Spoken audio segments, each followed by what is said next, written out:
Hey Everione. Welcome to my channel, Morgan's Tales. I'm your host, sharing American folklore, thrilling mysteries, and all sorts of stories to keep you hooked.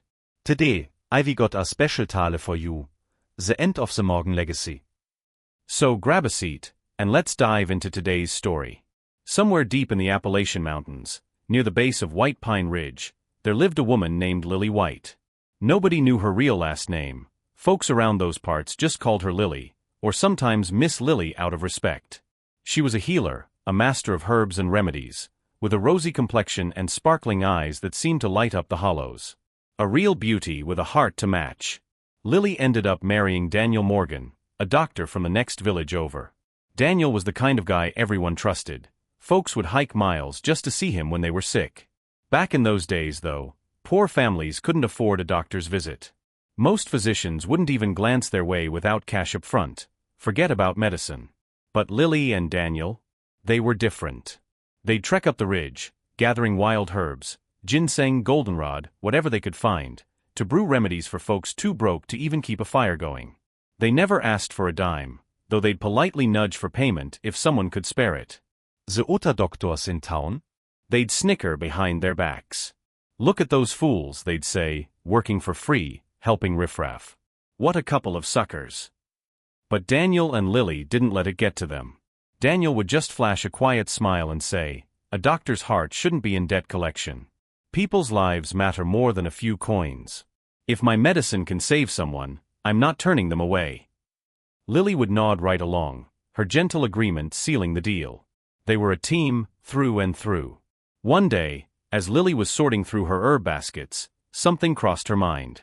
She turned to Daniel and said, "Hey hon, I was down at the market today and ran into Luke Dawson, you know the guy who sells deer hides? Every time he picks up medicine from us, he says, 'Put it on my tab.' Don't you think it's about time he squared up? I mean, we let it slide for folks who can't pay, but Luke? He's not hurting for cash." Now, this Luke Dawson she was talking about wasn't some down-on-his-luck drifter. He was a hunter, one of the best in the valley. Every trip into the woods, he'd come back with a haul, deer, foxes, you name it. The fur coats he wore were worth a pretty penny, easily a few bucks apiece. But whenever he got banged up on a hunt and came to them for bandages or salves, he'd grab a big ol' handful of their herbs, flash a grin, and say, "I didn't bring cash this time. Put it on my tab, I'll settle up later." Then he'd swagger off like he owned the place. Sure enough, right as they were talking, who shows up but Luke himself? "Hey Daniel brother," he called out, clutching his shoulder. "Took a nasty spill out there, left shoulders acting up again. Got any of that injury balm handy?"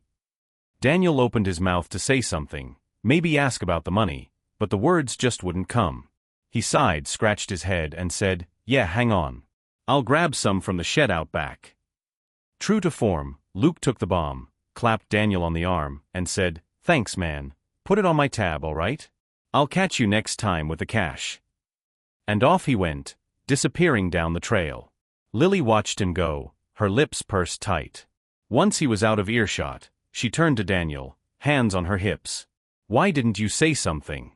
He's been racking up debt with us for months. Look, I get it, we're not in this to get rich, but he's taking everything we've got. We're up at dawn, climbing the ridge for those herbs, wearing ourselves out. And it's not just us, it's slowing down how many folks we can help. We can barely keep up as it is, and now with the baby on the way," she trailed off, rubbing her growing belly. Daniel knew she was right. He'd let the moment slip, and it gnawed at him. After a beat, he nodded. "All right, Lil, I'll handle it. I'm heading over to his place right now. If he pays up, great. If he dodges me with more excuses, I'll take it to Sheriff Lee to sort out. Fair's fair." Lily grabbed a coat from the hook by the door and draped it over his shoulders. "It's getting chilly out here. Don't catch a cold. Be careful, okay?" "Don't worry," Daniel said, pulling her close for a quick hug. "I'll be back soon." With that, he stepped out into the crisp mountain air and made his way toward Luke Dawson's cabin. When he got there, Luke was out front, skinning a fresh catch, a big deer hide stretched out on a frame. He spotted Daniel coming and, quick as a fox, ducked inside, slamming the door shut. Daniel wasn't fooled, though. He marched right up and knocked. "Luke, I know you're in there." Look, Lily's pregnant, you've seen her, you know how it is. Winter's coming, and we don't even have coats to keep warm. We need that money you owe us, man. I'm not here to play games. After a long pause, Luke cracked the door open, leaning against the frame with a sheepish grin. Ah, Daniel, buddy, you're killing me here. Bad timing, I swear. My wife's mama came by last week and cleaned out every cent we had, took it back to her folks' place. I'm flat broke right now. If you'd come by a couple weeks ago, I'd have hooked you up no problem. I feel awful knowing you're in a bind. Daniel frowned, crossing his arms. Luke, we've been cutting you slack for months. Never hounded you, once. But it's getting rough, winter's closing in, Lily's due soon, and we've got nothing. If she doesn't eat right, if we can't stay warm, she could get sick, real sick. You're a hunter, you've got pelts and meat to trade. Come on, man, don't leave us hanging. Luke waved a hand, brushing it off. Sick? You too? Nah, you're tough as nails, best healers around. You'll be fine. Besides, it's not like I'm the only one who owes you. Go ask them other folks. Look, when my wife gets back with the cash, I'll square up every penny, I promise. Just, not today, Alricht. Daniel wasn't about to let it go that easy. Luke, we're barely scraping by, he pleaded, his voice cracking. I'm begging you, help us out here. I can't just watch Lily and the baby starve or freeze. Please. Luke scratched his beard, looking annoyed. What's that supposed to mean? If something happens to your family, you gonna pin it on me? I didn't make you broke. Go talk to the others who owe you. Look, I told you, I don't have a dime right now. Quit whining. I don't wanna hear it. With that, he grabbed Daniel by the arm and shoved him toward the door. Normally, Daniel would have just taken the hint and left, head hung low. But this time, something snapped. He dropped to his knees right there in the dirt, tears streaming down his face. Luke, I'm begging you, man, I need this. For Lily, for the kid. Please. Luke froze, caught off guard by the sight of Daniel crying.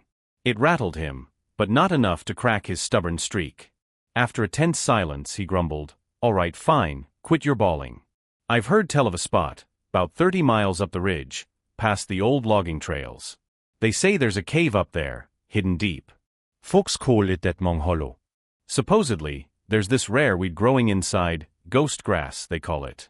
Hard to find, but it's worth a fortune if you can sell it. You and me, we head up there tomorrow. If we score some, you can have all the herbs you want, plenty to keep your family going. What do you say? Got the guts for it. Daniel wiped his eyes, desperation clouding his judgment. He didn't stop to think it through, just nodded. All right. Tomorrow I'll go with you. As soon as Daniel turned and trudged off down the path, Luke's wife, Daisy June, stepped out from the back room. She'd been listening the whole time, her arms crossed tight. Luke, you're a real piece of work, you know that? We've got cash stashed away, why didn't you just pay him? That poor woman's pregnant, and you're stringing them along like this. Luke shot her a cold klare. What do you know about it, woman? They wanna play the saints, helping every bum in the holler? Fine, I ain't footing their bill. Let's see how long they keep up the good guy act.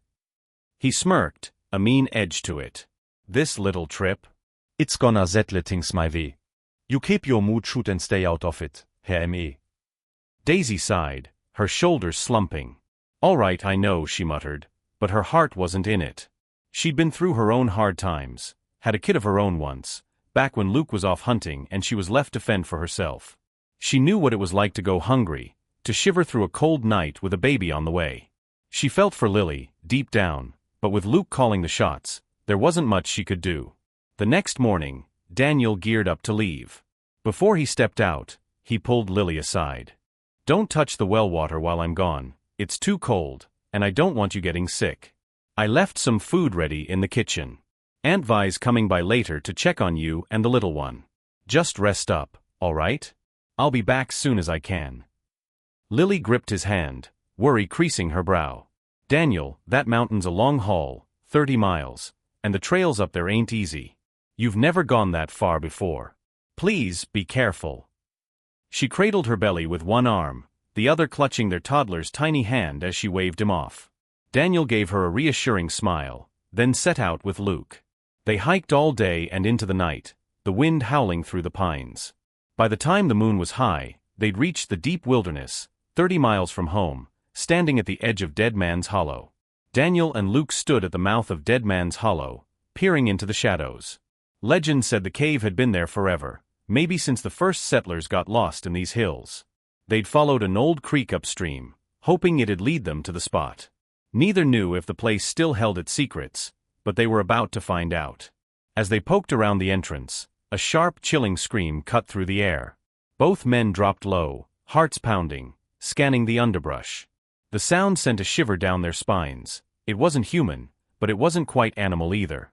Steeling themselves, they crept toward the noise, pushing through a thick patch of brambles until they stumbled on a clearing. There, half buried under a rotted log, was a skeleton, human bones picked clean by time, one leg sticking out like a grim marker. Ahead, the cave yawned open, dark and waiting. "Daniel, come on," Luke whispered, edging forward. "That's gotta be it." Daniel nodded, though he wasn't so sure. He'd hiked these hills plenty, gathering herbs, but this place? It felt wrong, too quiet, too heavy. Still, he stuck close to Luke as they stepped inside. Luke, catching the unease on Daniel's face, chuckled. "What's the matter, scared? Ain't nothing but old bones and critters in here. That scream was probably just a coon or something. Might even bag us a cheap pelt while we're at it." He pressed deeper, his boots crunching on the rocky floor. Suddenly, a gust of wind roared through the tunnel, cold enough to sting their faces. The deeper they went, the darker it got, until they could barely see a hand in front of them. Luke fumbled with a match, striking it against his belt.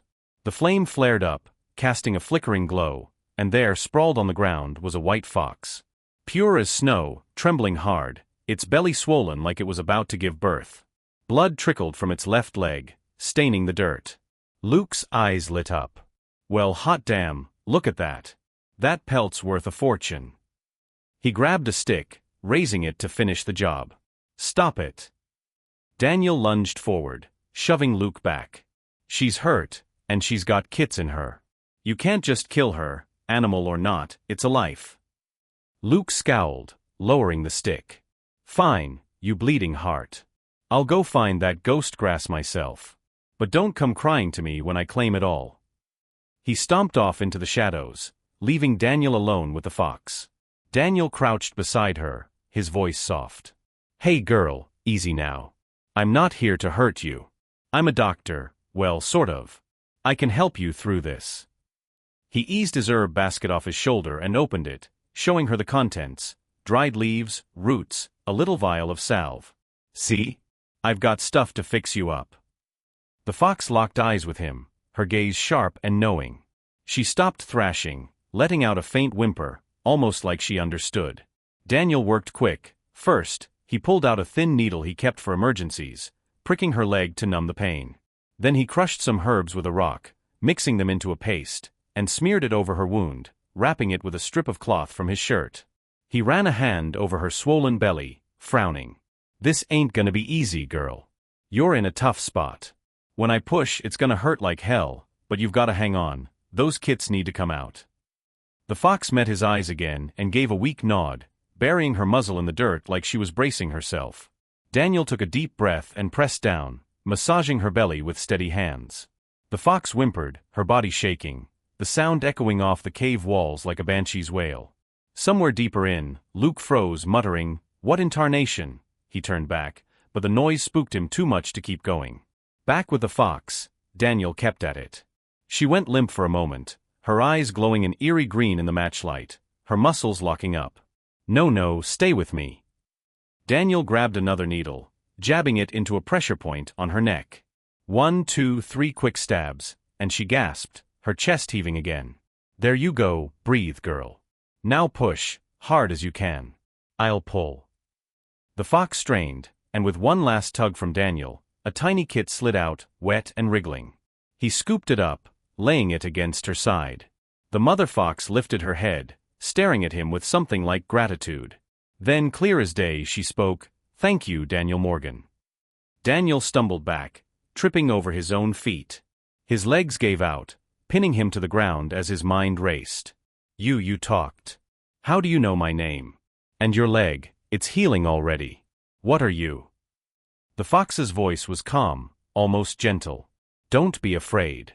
I'm no ordinary critter. I've roamed these mountains for 300 years, learning the old ways.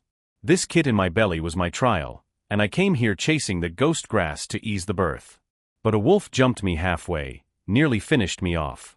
You saved us, kind stranger. I won't forget it. Tomorrow I'll repay you, I swear it." Before Daniel could blink, she dissolved into a wisp of green smoke, vanishing into the dark. Where she'd lain, a single stalk of ghost grass glowed faintly, its eerie light cutting through the gloom. Daniel stared at the spot where the white fox had vanished, his breath still shaky. That glowing stalk of ghost grass sat there, taunting him with its strange light.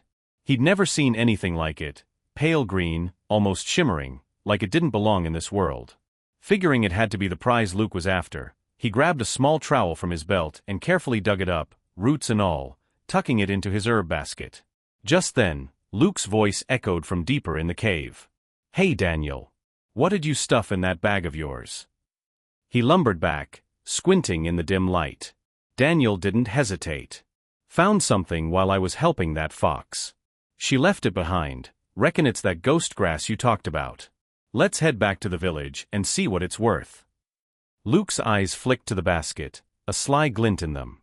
"Yeah, all right," he said, turning on his heel. "Let's get out of here." They'd been gone 5 days by then, 5 long grueling days since they left the holler. Back home, Lily's nerves were fraying. Her chest felt tight, like something awful was creeping closer. That afternoon, she dozed off during a rare quiet moment and woke from a nightmare. Daniel's voice, faint and far, whispering goodbye. She shook it off, but the dread clung to her like damp fog. By dusk, Aunt Vi came bursting through the door, her face pale as a ghost. "Lily. Oh honey, it's bad, real bad," she hollered, out of breath. Lily's heart sank. She bolted upright, clutching the edge of the table. "What's wrong, Aunt Vi? Tell me." Aunt Vi grabbed her hands, tears welling up. "It's Daniel, sweetheart. He fell off a cliff. He's gone." The words hit like a hammer. Lily's knees buckled, and the room spun. No, that can't be," she gasped, then crumpled to the floor, out cold. When she came to, it was morning. Sunlight streamed through the cabin window, and Aunt Vi was hovering over her, cradling a tiny bundle. "Lily, you're awake. Look here, it's a girl. You passed out last night, started bleeding something fierce, and this little one came right out on her own." Lily's head throbbed, but she reached for the baby, her voice trembling. "Where's Daniel? Where's my husband?" Aunt Vi hesitated, wiping her eyes. "I didn't want to break it to you like that last night, shouldn't have blurted it out. After you fainted, the shock must have brought her early. Daniel, oh honey, he's really gone. Good folks don't deserve this." She choked back a sob, dabbing her face with her apron. Lily didn't hear the rest. Ignoring the ache in her body, she forced herself off the bed. "I've got to see him, I need to see Daniel." Barely steady, she stumbled out the door and down the path to the village burial shed.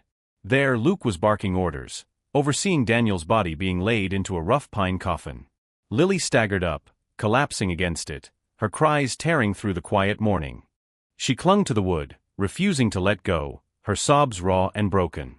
Luke stepped over, a sack of coins jingling in his hand. He dropped it at her feet with a thud. "Lily, listen, I'm sorry it went down like this. We were up there hunting that ghost grass to help you folks out. Slipped on a ledge, and, well, he didn't make it. This here's what he owed you from before, plus a little extra from me. Daniel was a good man. Hope you and the kids make it through all right." Lily glared up at him, her grief twisting into rage. "If you hadn't dragged him up that mountain for your damn grass, he'd still be here. You did this." She snatched the sack and hurled it at him, coins scattering across the dirt. "Get out. I never want to see your face again." Luke bristled. "You don't want the money? Fine, that's on you, not me." He turned and stormed off, leaving the villagers to gather around Lily, murmuring comforts. "Easy now, Lily," one said, resting a hand on her shoulder. "Don't waste your breath on the likes of him. You've got 2 little ones at home, gotta stay strong for them. After Daniel's passing, Lily held the family together alone. She opened a small apothecary in the cabin, mixing remedies for the village just like they'd always done. She raised the kids, her toddler and the newborn, playing both mother and father, though the weight of it all carved hollows under her eyes. Life was hard, but she never stopped helping the poor, giving out salves and teas to those who couldn't pay. The villagers pitched in where they could, fish from the creek, a spare quilt for the kids, grateful for her kindness. Oddly enough, her baby girl grew fast, faster than normal. Clothes she'd sewn one week were tight by the next. Lily chalked it up to mountain air and kept going, too busy to dwell on it. One day, while Lily was grinding herbs in the yard, a commotion stirred at the edge of her property. Daisy June, Luke's wife, came hobbling up, flanked by 2 burly farmhands dragging Luke between them. His head lolled, his face a sickly green, and his eyes were sunken with strange glowing rims. They hauled him to her doorstep, begging for help. Lily's first instinct was to turn them away. After all Luke had done, why should she lift a finger? But then she thought of Daniel. If he were here, he'd never let someone die, no matter who they were. With a tight jaw, she waved them in. Bring him inside. Let's see what's what. She knelt by Luke, pressing her fingers to his wrist. His pulse was weak, erratic. She studied his face, dark green shadows under his eyes, a faint sheen of sweat, and those eerie flecks in his irises. How long's he been like this? She asked, her voice clipped. This ain't no ordinary sickness, it's poison slow and deep. It's already hit his vitals. Poison. Daisy's eyes widened, her hands wringing her apron. How'd that happen? He's been off for weeks, can't sleep, says he hears foxes yowling every night. I never hear a thing, but he'll jump up, pacing and muttering. Past half-month, he's been thirstier than a mule in July. Won't touch clean water, just drinks this foul, rootless runoff seeping from the corner of our cellar. Says it's the only thing that stops the burning in his throat. After a sip, he calms down, but his mouth's blistered raw. Lily frowned, piecing it together. That cellar water's got no source, stinks like rot too. Sounds like it's part of this mess. She stood, brushing off her hands. I'll mix him something to hold it off, but to flush this out for good, I need 2 rare plants, 1 century-old ginseng, the other's a golden lampweed, no roots or leaves. Can't wait around, I'm heading up the ridge now. Daisy nodded, clutching the remedy Lily handed her. Boil this down and make him drink it, Lily instructed, slinging her basket over her shoulder. I'll be back with the rest. The mountain was still slick from yesterday's downpour, the trails muddy and loose.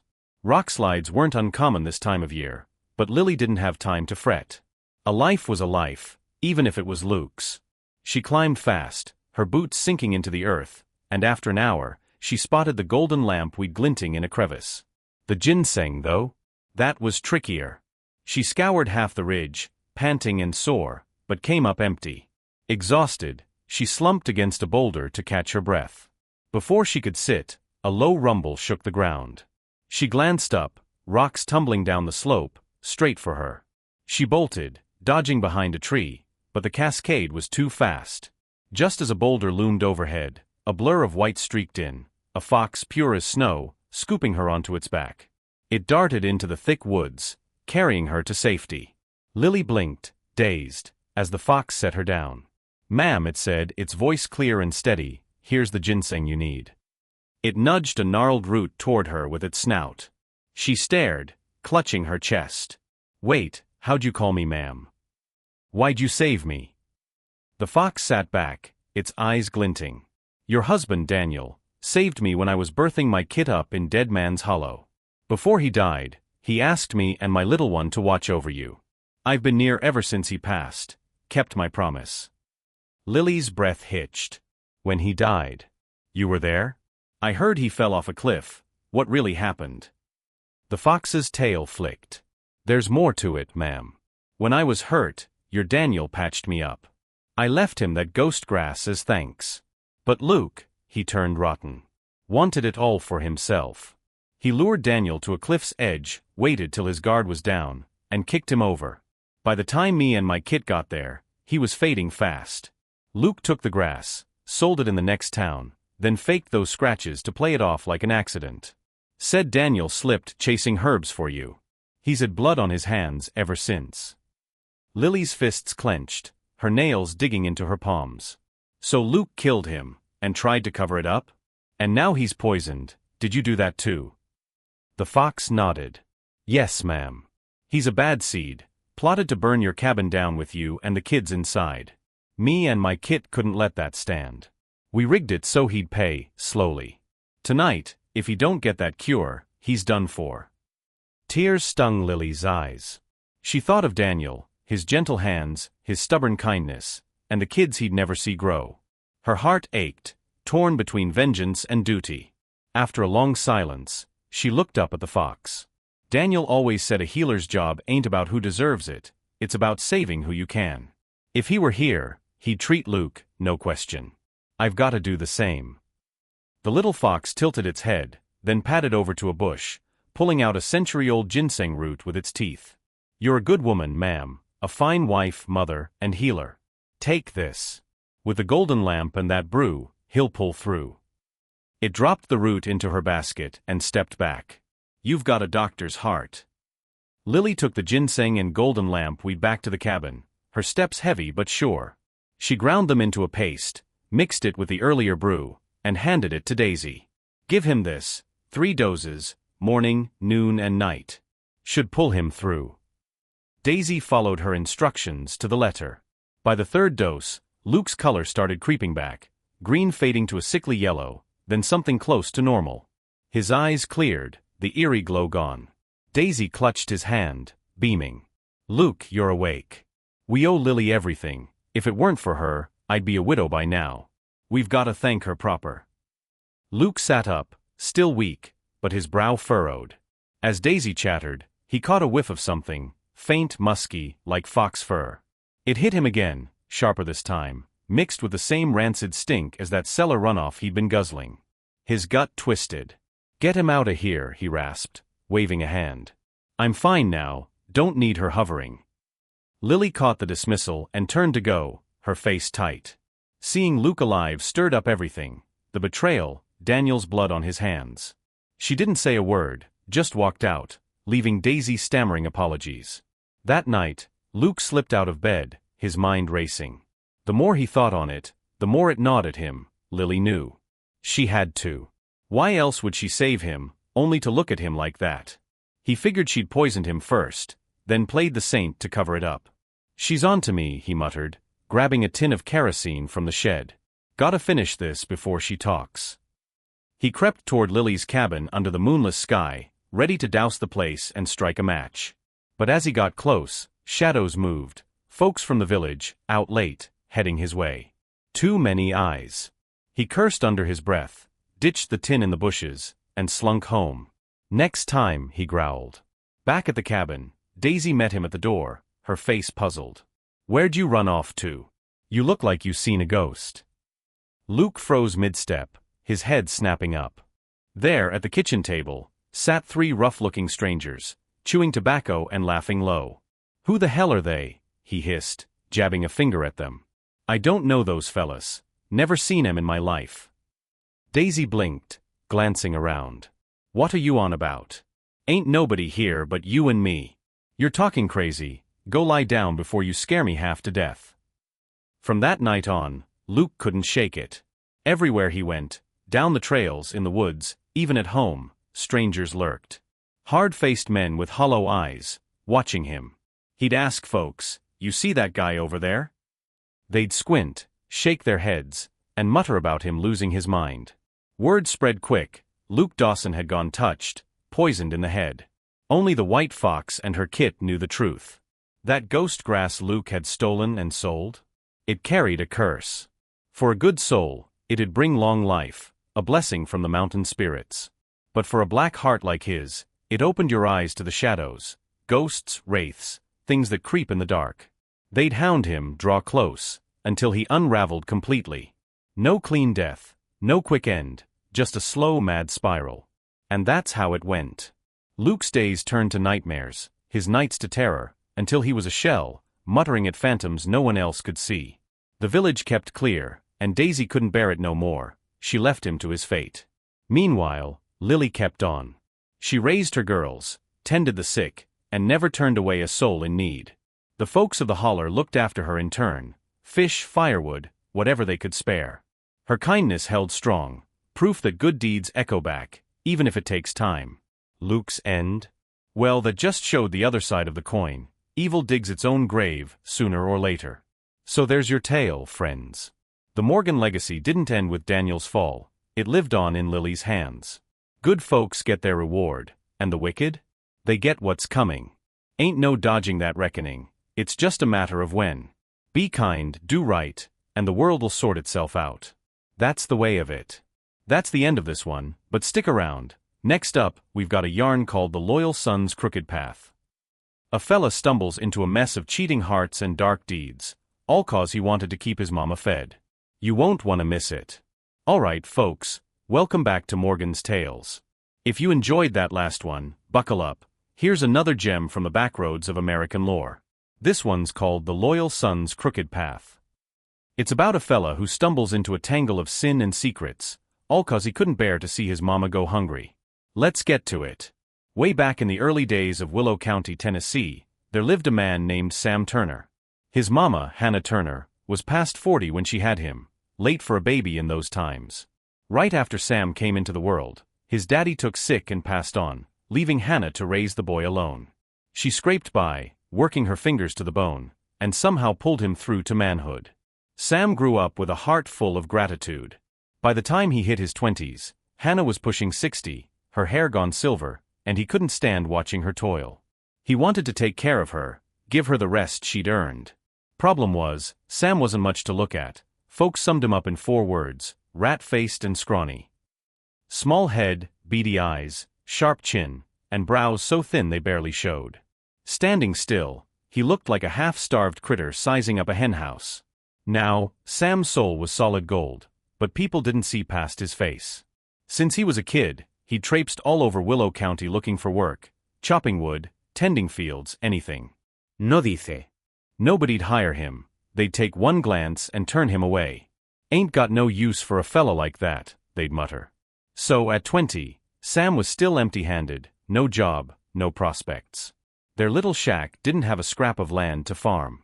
Hannah kept them afloat weaving baskets and mending clothes, her hands trembling as she worked. Sam watched her gray hair catch the lamplight, her back bent from years of strain, and it cut him deep. Then one winter, she pushed too hard, her eyes went cloudy, then blind. Couldn't thread a needle or see the road ahead. Just like that, they were stuck, eating through what little they had stashed away. A few days later, the pantry hit rock bottom. No flour, no salt, nothing. Sam couldn't take it no more. His mama starving? That wasn't gonna happen. He made up his mind, dark as it was, and dropped to his knees in front of her. Mama, he said, voice low, you've busted your back raising me. Should have been living easy years ago. But with this ugly mug of mine, I can't get hired nowhere, not in this county, not in the whole dang state. We're out of options. I ain't proud of it, but I've got to do something dirty to keep us going. Just figured I'd tell you first, for I crossed that line. Hannah reached out, groping for his hand, her face creased with worry. She started to protest, but Sam cut in. I know it ain't right, Mama. I ain't no saint. But I'm a man now, and if I can't look after you, I might as well be dead. What kind of son lets his own mother waste away? His words hung heavy.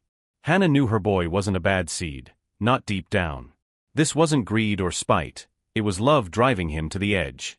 She couldn't talk him out of it. How do you argue with a heart breaking for you? All she could do was sigh, long and weary. Be careful, Sam, she whispered. That's all I ask. See, Sam wasn't just some clumsy dreamer. Growing up rough had taught him a trick or two. He'd picked up a knack for moving quiet, climbing trees, scaling walls, quick as a cat.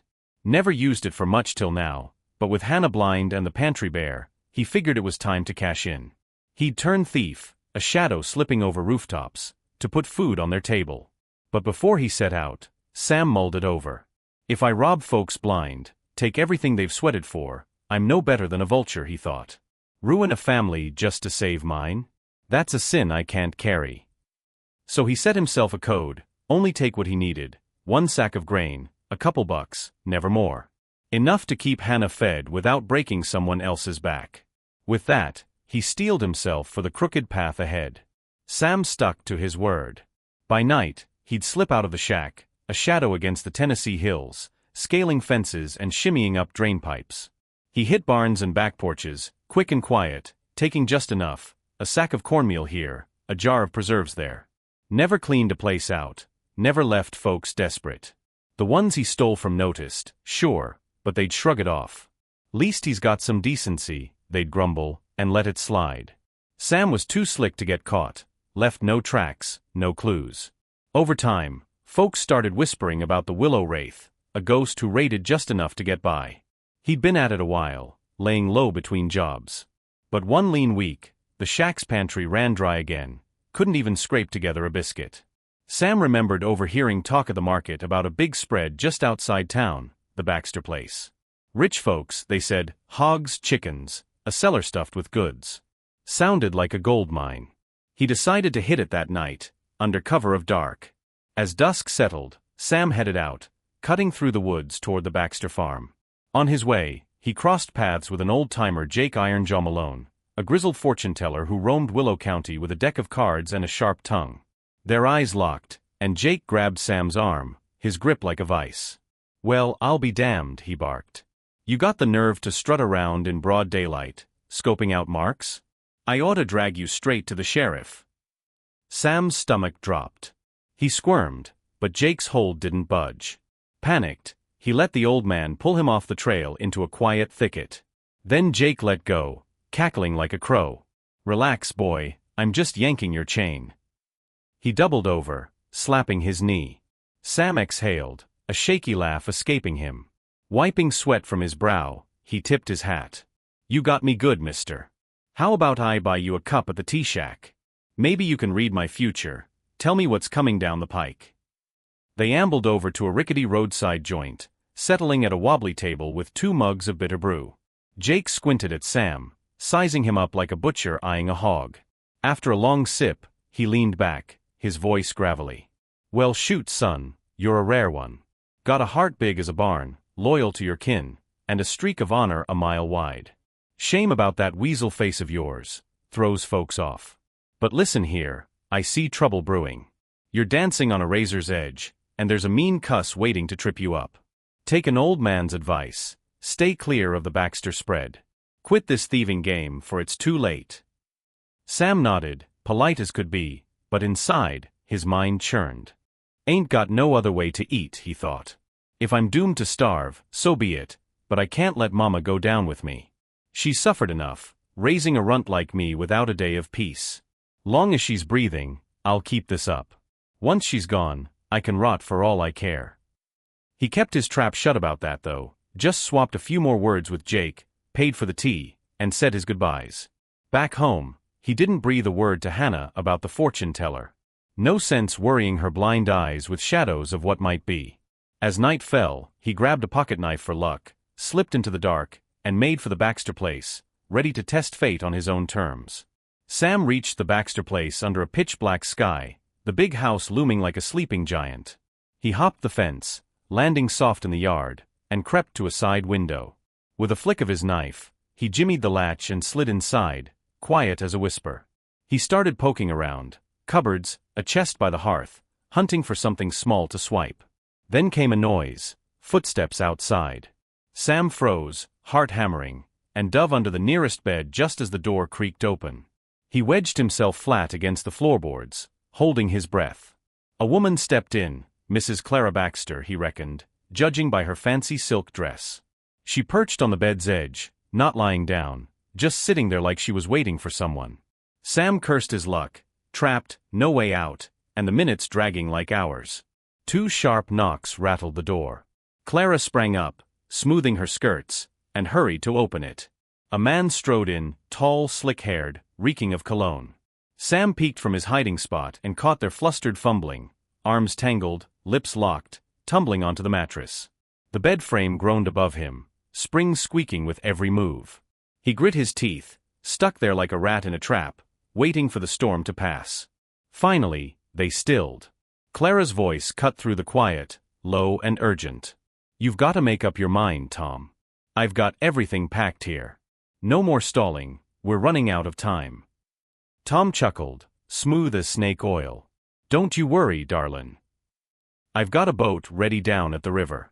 Soon as your husband stumbles home, we'll be gone, sailing off to be man and wife for good. You'll be happy, I swear it." They laughed, then started up again, whispering sweet nothings. Sam's stomach turned. Adulterers, he thought, bile rising. Ain't no honor in this. But before he could stew on it, another knock, louder, sloppier, hit the door. Clara bolted upright, brushing her hair back, and opened it. In lurched Mr. Baxter himself, big as a bear, stinking of whiskey, and drunk as a skunk. He staggered to the bed and collapsed, out cold in seconds. Clara waved into the dark. Tom slipped back in, silent as a shadow, and Sam's gut sank. Something bad was coming. He peeked out. Tom held a rope, looping it tight, while Clara climbed atop her husband, pinning him down. Tom slid the cord around Baxter's neck and pulled, the big man's snores choking off into gurgles. They were gonna kill him, right then and there. Sam couldn't sit still for that. He scrambled out from under the bed, knife in hand, and lunged. With one swift jab, he drove the blade into Tom's shoulder, not deep enough to kill, just to stop him. Tom yelped, dropping the rope, and Clara screamed, her eyes rolling back as she fainted dead away. The cord loosened, and Baxter coughed, still alive, blinking groggily at the chaos. He rolled off the bed, saw Sam, and dropped to his knees. "They were gonna do me in, those damned snakes. You saved my hide, stranger. Who are you? Where'd you come from?" Sam helped him up, swallowing hard. "Name's Sam Turner, folks call me the Willow Wraith. I snuck in here tonight, meaning to lift a little something. Ain't proud of it, but I saw what they were up to and couldn't let it happen. Had to step in." He laid it all out, why he was there, how he'd stumbled into their dirty scheme, the whole mess. "I ain't one to judge, but if you can keep this quiet, I'd be mighty obliged, Mr. Baxter." Baxter laughed, a big booming sound that shook the room.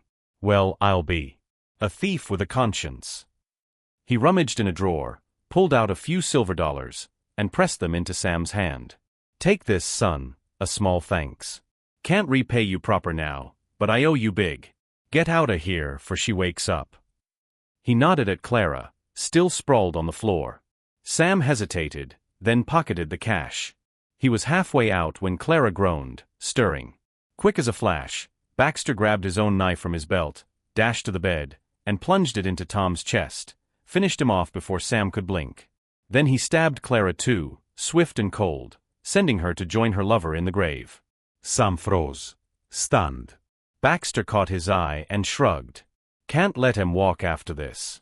Adultery's one thing, murder's another. They brought it on themselves." Sam couldn't argue that, but the blood on the floor left a sour taste. He slipped out, scaling the wall and vanishing into the night.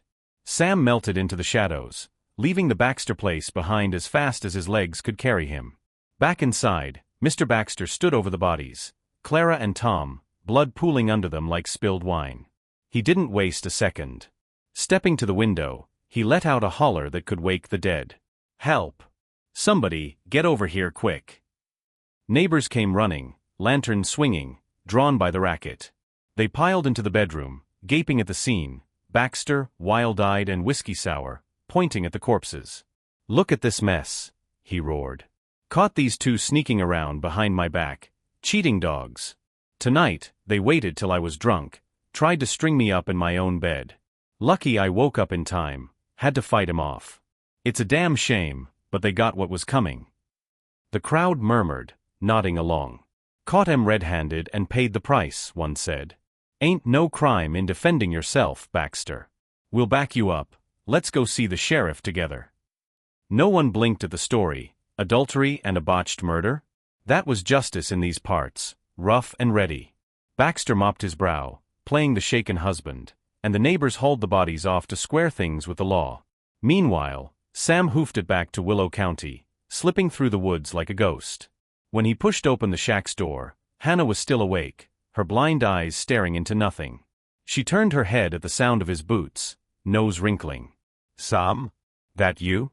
Lord boy, you smell like blood, what happened out there? He couldn't hide it from her. Dropping to a chair, he spilled the whole tale, sneaking into the Baxter place, hiding under the bed, the cheating pair plotting murder, and how he'd stepped in with his knife. I didn't mean for nobody to die, Mama, he said, voice low. Just wanted to stop him. But Baxter, he finished it, cut him both down cold. Gave me a few dollars and told me to scat. I ain't proud of it. Hannah listened, her hands clasped tight. When he finished, she muttered, Lord have mercy, like a prayer, then sighed deep. You went in there alone, Sam, and came out with 2 lives on your conscience, even if you didn't swing the blade. Hand me that knife. Sam pulled it from his pocket, pressing it into her palm. No more carrying this, she said, firm as stone. You've danced too close to killing once already, don't tempt it again. Sam nodded, too worn out to argue. He was a dutiful son, and her word was law.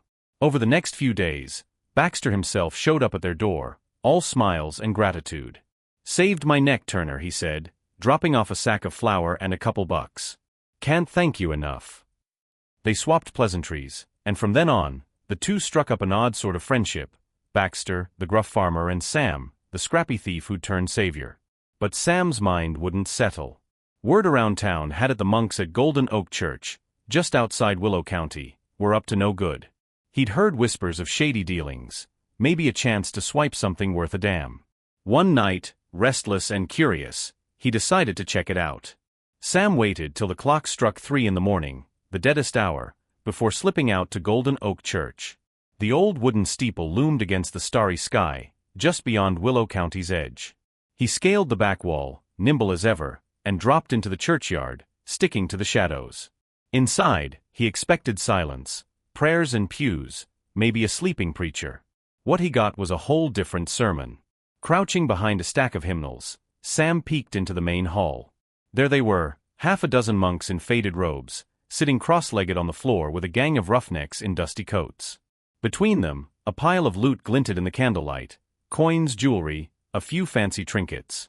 They were splitting it up, passing handfuls back and forth like it was a poker game. One monk, bald as an egg, waved a sheaf of papers. This here's the real haul, he grinned, slapping it on the table. Official county writ, straight from the governor's desk. Worth more than gold if we play it right. A scar-faced robber laughed, pocketing some silver. Heck, preacher, you'll be shedding that monk's hat soon, riding high with the big dogs. The group roared, slapping backs, while another monk chimed in, just make sure we get our cut first. Gotta keep the Lord's work funded. They divvied up the rest, then scattered, the robbers out the back, the monks to their bunks. Sam waited, still as stone, till the last snore rumbled through the hall. Then he crept out, silent as a ghost, and raided their stash. He swept up the silver coins, shiny dollars and dimes, tucked a couple small bags into his coat, and snagged that bundle of papers too. Didn't even glance at it, just bolted, scaling the wall and hightailing it home before dawn broke. Hannah was up when he slipped in, her ears sharp despite her blind eyes. Back already? She asked, voice soft. Sam dumped his haul on the table, peeling open the sacks. Silver gleamed, enough to keep them fed for months. Then he untied the papers, and froze. Stamps, seals, fancy script stared back at him, property of Governor Henry Slade. Official orders, signed and dated. Mama, he said, voice tight, this ain't just pocket change. I nabbed some county writ from those monks, bigwig stuff. If they trace it back, we're cooked. Ain't no hiding from the law with this. Hannah's hands fumbled to the table, brushing the papers. Lord Sam, what v you gotten into? That kind of trouble's a noose waiting to tighten. We don't need it, can't use it neither. Why not take it back? Do a good deed, wash some of this sin off your slate. Sam paced, rubbing his neck. You're right, it's a hot potato. But I did this for us, Mama. If I get nabbed, it's bad enough, just me. Dragging you into it? That's worse. Trouble is, I don't even know where to return it. Governor's up in Nashville, miles off. How am I supposed to find him? Hannah nodded slow, her mouth a thin line. Fair point, son. Guess we'll sit on it for now, think it over. They let it drop, stashing the loot under a loose floorboard, but the weight of it hung over them like a storm cloud. A couple days later, Sam had business outside Willow County, picking up thread for Hannah's mending work. As he trudged along the dusty road, he spotted Mr. Baxter down by the riverbank, jawing with a fella on a flatboat. Sam hung back, waiting till Baxter stepped off the dock, then hollered, "Hey, Mr. Baxter. What brings you out this way?" Baxter turned, squinting, then grinned wide. Sam Turner. "Well, didn't expect to see you here." He clapped Sam on the shoulder, then sighed. "Been running myself ragged, chasing a mess for the county. Some lowlifes hit the governor's courier a while back, snatched a pile of official writs. Sheriff's breathing down my neck to track him down, and I'm out here sniffing for leads. What about you?" Sam's throat tightened, but he played it cool. "Those papers belong to Governor Slade, right?" Baxter nodded. "Yup, the man himself. You're a sharp one, Sam, good head on your shoulders. If you're ever near the docks, poke around. Find a clue, and there's a reward in it, enough for a jug of whiskey and then some." He chuckled, then tipped his hat. "Got errands to run, catch you later." Sam watched him go, his mind spinning. If I hand over those writs, I'm in hot water, he thought. But if I don't, and they nab the real thieves, these papers'll just rot under the floorboards, useless. Either way, I'm stuck. He kicked a rock down the road, wrestling with it all the way home. That night, he tossed and turned, the governor's seal burning a hole in his head. By morning, he'd had enough. "Dang it," he muttered, sitting up. "If I don't give him back, Slade's family could pay the price, caught in some political crossfire. I stole him with good intent, for mama, not spite. Even if the governor's a hard case, there's gotta be some justice left in the world. I'm doing it." He knelt by Hannah, laying it out. "Mama, I'm taking those papers back. Could be trouble, but it's the right thing." She listened, nodding slow, a faint smile tugging her lips. "Go on, son. I reckon you're on the straight path now." Sam bolted out, hunting for Baxter, but the man was nowhere in town. Figuring the river was his best shot, he hoofed it back to the docks alone. Spotting a flatboat tied up, he flagged down a wiry deckhand. This boat belonged to Governor Slade? The fella eyed him, suspicious. "Who's asking? What's your business?" "Name's Sam Turner," he said, standing tall. "Got something big, real urgent, for the governor. Tell him quick, please." The deckhand shrugged, ducking below deck. A minute later, he waved Sam aboard, leading him to a cabin where a broad-shouldered man sat, papers strewn across a table. Sam bowed his head a touch. "Sir, you Governor Slade?" The man looked up, sharp eyes boring into him. "That's me, Henry Slade, in the flesh. Who are you, boy?" Sam swallowed. "Sir, can we clear the room? I've got private business, something you'll want to hear." Slade hesitated, then waved off his crew. Once the door clicked shut, Sam pulled the bundle from his coat, holding it out with both hands. "This yours, Governor?" Slade snatched it, flipping through the pages. His face lit up, then hardened. "Where'd you get this? Speak now." Sam took a breath and spilled it, sneaking into Golden Oak Church, the monks and robbers, grabbing the loot on a whim. "Didn't know what I had till I got home, sir. My mama's blind, and we're dirt poor, been taking what I need to keep her fed. But these ain't mine to keep. Figured you'd want 'em back." Slade leaned back, stroking his chin. "Well, I'll be damned, a thief with a backbone. Sit down, son."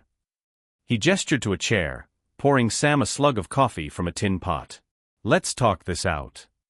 Sam and Governor Slade were still jawing over coffee when a shout came from the deck.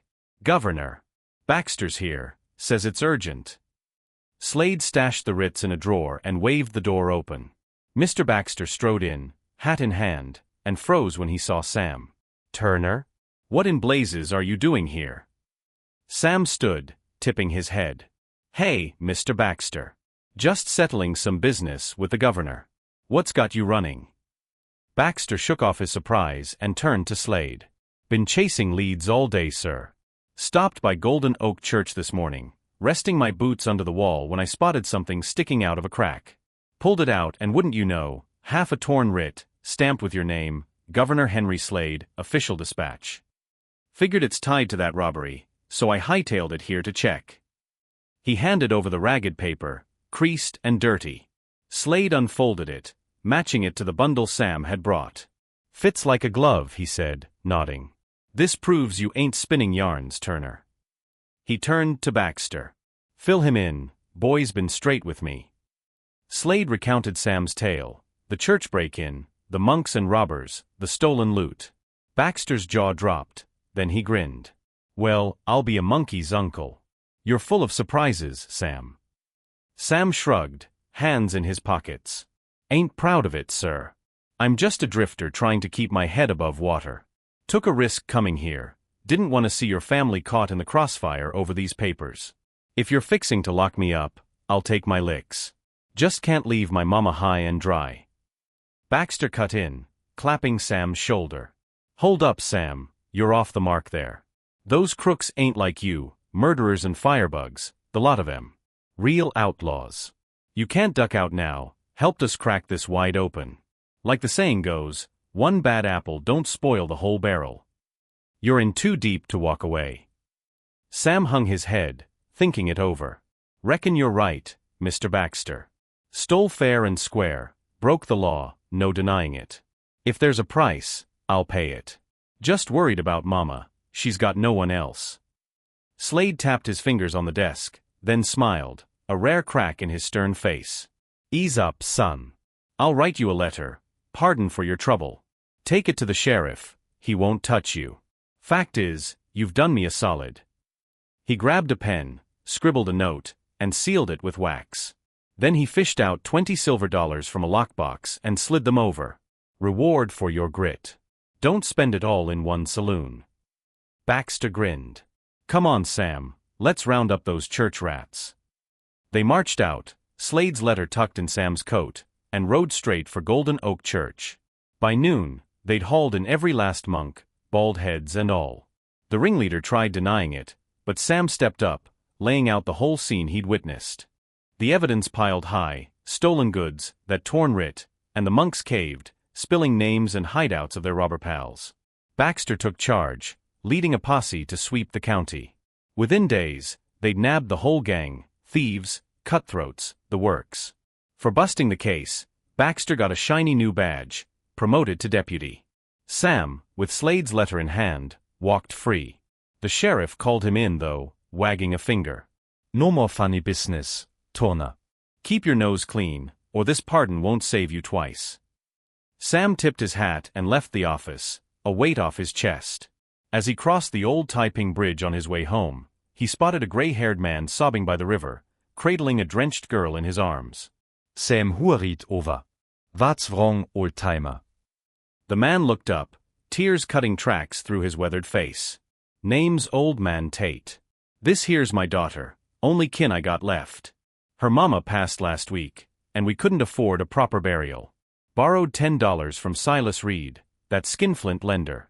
Said we had a year to pay, but he saw my girl's pretty face and wanted her for a mistress. Kept hounding us, till she tried drowning herself in the river. I pulled her out just in time, but $10 for her life? It's tearing me apart. Sam's heart sank. He dug into his coat, pulled out 10 of Slade's silver dollars, and pressed them into Tate's hand. Here, take this. No need to fret no more. Pay off Reed, and if he comes sniffing around again, tell him the Willow Wraith'll pay him a visit. He'll back off quick. Tate's daughter dropped to her knees, sobbing thanks, but Sam waved them up. Ain't nothing, y'all take care now. He tipped his hat and walked off, leaving them staring after him. Sam made it home, kicking dust off his boots as he stepped inside. Hannah was waiting, her blind eyes turned toward the door. He sank into a chair and spilled the day's tale, returning the writs, facing the governor, helping Old Man Tate by the river. Hannah listened, her mouth twitching into a surprised smile. She reached for him, patting his arm. Boy, you've grown some whiskers out there, rougher but still my Sam. She chuckled, relieved he'd come back in one piece. 4 days later, Sam stuck close to the shack, keeping Hannah company. They'd just finished a simple lunch, cornbread and beans, when a knock rattled the door. Old Man Tate stood there, his daughter beside him, both scrubbed clean and beaming. Turner. Tate called, stepping in. We owe you our lives. Came to say thanks proper. They bowed low, but Sam waved them off, flustered. Ain't no need for that, get up folks. Tate straightened, then cleared his throat. Noticed you're still a bachelor, Sam. My girl here, she's a good one. Thought maybe she could repay you by joining your family. What do you say? Sam's face went red as a beet. Whoa, hold on now, that's mighty kind, but I can't take her up on it. Y'all were in a bind, I just lent a hand. Marrying her cause of that? Feels like I'd be cashing in on your trouble, and that ain't right. Truth was, he had another reason he kept mum. She was a looker, no doubt, with bright eyes and a sweet smile. But Sam? He was still a thief at heart, no steady trade, and the sheriff's warning rang fresh. Ain't got 2 nickels to rub together, he thought. How am I supposed to keep a wife when I can't keep myself? Tate pressed, and Hannah chimed in, she'd be lucky to have you, son, but Sam held firm. No sir, I'm grateful, but it's a no-go. Tate's daughter, Ellie her name was, crossed her arms, a spark in her eye. Fine, you won't marry me, that's your call. But I ain't letting this debt slide. From now on, your mama's my mama too. I'll be around, helping out, and you can't stop me. Sure enough, Ellie started showing up every few days. She'd haul laundry to the creek, chatter with Hannah, even cook supper, whipping up gravy and biscuits like she owned the place. Sam couldn't help but grin, though it threw him off kilter. The reward silver from Slade was dwindling fast, and with no new jobs, he felt the pinch. One afternoon, restless, he wandered into town, pacing the streets till he nearly turned back. Then he bumped smack into Jake Ironjaw Malone, the fortune-teller, leaning on a lamppost. Well, if it ain't the Wraith himself. Jake crowed, dragging Sam to the tea shack. Over steaming mugs, he studied Sam's face, then clapped his hands. Hot dang boy, your luck's turned. That mug of yours is glowing, been piling up good deeds, I reckon. Mark my words, something big's coming, tomorrow at the latest. You won't go hungry no more. Sam paid for the tea, skeptical but hopeful, and relayed it to Hannah. They laughed it off, half believing, and slept with a flicker of cheer. Next morning, a pounding on the door jolted them awake. Sam Turner. Baxter's voice boomed. Open up, Ivy got news. They traded a look. Could Jake be right? Sam swung the door wide, and Baxter burst in, grinning ear to ear. Congrats, Sam. Got a letter from Governor Slade, sent it straight to the county boss. Says you're sharp, handy with a fight, and worth a damn. Recommended you for a job at the sheriff's office. Big man signed off, and since we're pals, they sent me to fetch you. Let's go sign you up.